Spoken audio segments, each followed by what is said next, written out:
Alors, comme disait quelqu'un que je connais, à la mi-août, il faut faire aouter nos plants. C'est quoi ça veut dire aouter? Ça veut dire les aider à se rendre à maturité avant les froids. Donc, pour les plantes de tomates, hein, il va falloir leur couper la tête pour qu'ils envoient toute leur énergie pour faire grossir les tomates qui restent sur le plant qui ne sont pas encore assez grosses. Voyez-vous, celui-là, il est bien garni de tomates italiennes. Mais quand j'arrive avec de la petite tomate comme ça, j'aimerais bien rentrer autre chose que des grelots. Donc, qu'est-ce qu'on va faire? Regardez bien. On va aller choisir la tête. On va s'accoter sur une feuille. Hein? Je regarde ici, voyez-vous, j'ai une grappe de fleurs qui a des chances de venir. Voyez-vous ici? Juste ici, là. Donc, je vais couper au-dessus d'une feuille comme ceci.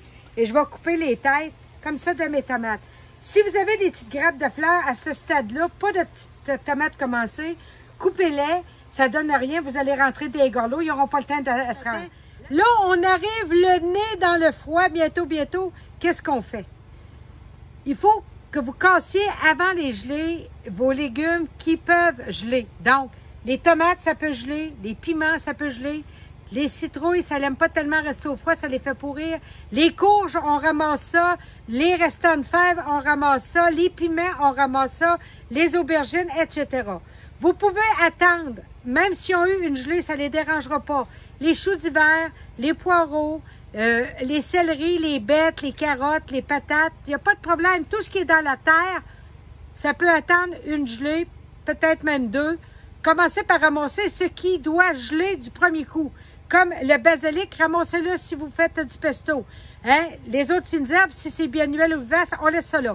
Si vos tomates sont grosses de même et sont encore vertes, je vous conseille de les casser puis de les rentrer dans la maison pour qu'ils mûrissent. Mais s'ils sont à ce stade comme ceci, puis que vous êtes dans zone 5, Montréal, même centre Québec, vous pouvez risquer des abriers pour la première gelée, puis d'avoir peut-être une chance qu'ils mûrissent sur le plant. Mais des grosses comme ça, on casse ça, on rentre ça dans la maison. Il y en a qui disent, Marthe, là, on a eu une très belle automne. Qu'est-ce qu'on fait avec nos vivaces? On les coupe-tu, on les coupe-tu pas? Écoutez, je l'ai déjà dit, mais je me répète. Idéalement, coupez pas vos vivaces à l'automne. Pourquoi? Quand les feuillages vont mourir, c'est une protection naturelle si la neige arrive tard, mais que le froid arrive avant. Donc, ça les protège du froid. Deuxièmement, au printemps, aussitôt qu'il fait un peu chaud, on n'est pas encore rendu dans nos plates-bandes. Le chiédin se met à pousser, les mauvaises herbes se mettent à pousser. Si tu as ce tapis de feuilles-là mortes-là qui fait un beau pays, tu vas avoir moins de sarclage au printemps à faire. À moins que tu aimes la quatre pattes. Mais là, je vais vous dire, je sais que je vais avoir des commentaires. Moi, j'y rase la touffe, Marthe, je suis pas capable de voir une touffe morte dans mes plates-bandes. Ben, si t'es pour virer fou ou folle, rase la touffe, bon tort, choisis-toi. Là-dessus, on cultive notre bonheur. Bye bye.